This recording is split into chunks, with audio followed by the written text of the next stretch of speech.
कोई नहीं बल्कि चाहत थी। चाहत को इस वक्त अपनी आंखों के सामने देखकर अभिनव की आंखें फटी की फटी रह गई थी। चाहत रात के इस वक्त यहाँ क्या कर रही थी? अभिनव ने चाहत को एक पल रुकने के लिए कहा और फोन पर बोला, अगर तुम मेरी मदद करोगे तो बदले में जो मांगोगे मैं तुम्हें वो दूंगा।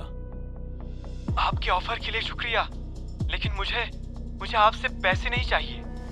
उधर से लक्ष्य ने कहा। ये बात सुनकर अभिनव हैरान हो गया और बोला, तो फिर क्या चाहिए? अभिनव का ये सवाल सुनकर लक्ष्य फिर से खामोश हो गया। अब आगे क्या होने वाला था? आखिर क्या चाहता था लक्ष्य अभिनव से? क्या सच में वो टाइगर के लिए काम करना चाहता था?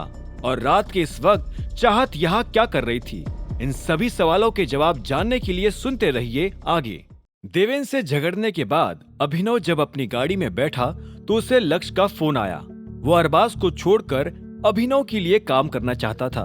अभिनव उससे बात कर ही रहा था कि इतने में चाहत उसकी गाड़ी के पास आकर खड़ी हो गई। अभिनव ने लक्ष्य से पूछा, बताओ तुम्हें क्या चाहिए, बोलो। अभिनव के जोर देने के बाद आखिरकार लक्ष्य ने कहा, मुझे मेरा परिवार चाहिए। मेरे परिवार के अलावा मुझे और कुछ नहीं चाहिए। ये सुनते ही अभिनव हैरान हो गया। उसने कहा, तुम्हारा परिवार? हाँ, अरबाज के पास मेरा परिवार है। मुझे पता नहीं अरबाज ने उन्हें कहाँ छुपा रखा है, लेकिन उसने मुझे धमकी दी है कि अगर मैंने उसे धोखा देने की कोशिश की तो वो मेरे परिवार को खत्म कर देगा। प्लीज, मैं खुशी खुशी आपके साथ काम करना चाहता हूँ। मैं अपनी तरफ से आपके सामने कोई शर्त नहीं रखना चाहता, बल्कि आपकी जो शर्तें होंगी मैं उन्हें मानने के लिए तैयार हूँ। बस आप किसी भी तरह मेरे परिवार को बचा लीजिए। मेरे लिए मेरी बीवी और मेरी बेटी ही मेरा सब कुछ है। अभिनव को लक्ष्य की आवाज में उसका रोना साफ सुनाई दे रहा था। वो महसूस कर पा रहा था कि लक्ष्य की आंखें नम हो गई थी। तभी फिर से चाहत ने अभिनव की गाड़ी का शीशा बजाया, और वो भी कुछ जोर से। वो अभिनव को याद दिलाना चाहती थी कि वो अभी भी अभिनव के इंतजार में बाहर खड़ी है। उसके चेहरे पर एक चमकदार मुस्कान थी जिसे अभिनव बहुत पसंद किया करता था।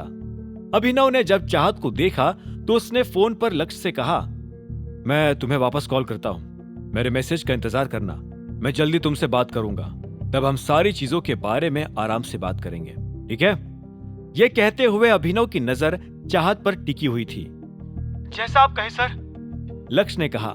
इस बार उसकी आवाज में जान आ गई थी। अभिनव ने फोन काटा और दरवाजा खोल दिया। उसने देखा कि चाहत ने नीले रंग की जीन्स और गुलाबी रंग का सुंदर सा टॉप पहना हुआ था। उसके बाल बंधे हुए थे और वो बंधे बालों में और भी ज्यादा सुंदर लग रही थी। अभिनव, तुम्हें इतनी देर क्यों लगी? ऐसी भी क्या जरूरी बात कर रहे थे? चाहत ने पूछा और पैसेंजर सीट की तरफ बढ़ने लगी। अभिनव ने उसकी बात का तो कोई जवाब नहीं दिया, लेकिन उसने दूसरी तरफ का दरवाजा खोल दिया और एक गहरी सांस ली। वो इस वक्त देवेन और अरबाज के बारे में नहीं सोचना चाहता था, जो अपनी मीटिंग शुरू कर चुके थे, और चाहत के होते हुए तो वो उन दोनों में से किसी का फोन भी नहीं उठा सकता था।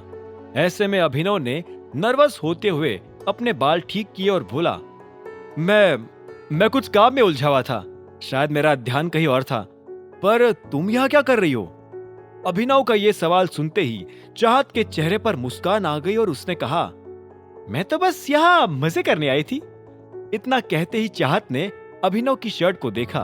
उसकी शर्ट अभी भी भीगी हुई थी। ऐसे में चाहत ने पूछा, ये तुम्हारी शर्ट भीगी हुई क्यों है? अभिनव ने अपनी शर्ट को देखा और एक गहरी सांस ली। वैभवी ने उसके साथ अभी थोड़ी देर पहले जो किया था उसे तो अभिनव लगभग भूल चुका था।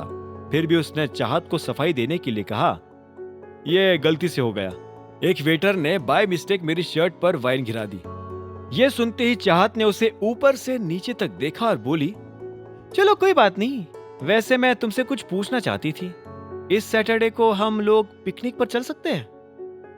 इधर जब चाहत अभिनव को अपने साथ पिकनिक पर ले जाने की बात कर रही थी, तब उधर देवेन ने अरबाज के लिए होटल में 2 कमरे बुक कर रखे थे। उसने ऐसा इसलिए किया था ताकि वो अपने आसपास किसी भी जासूस को ना भटकने दे।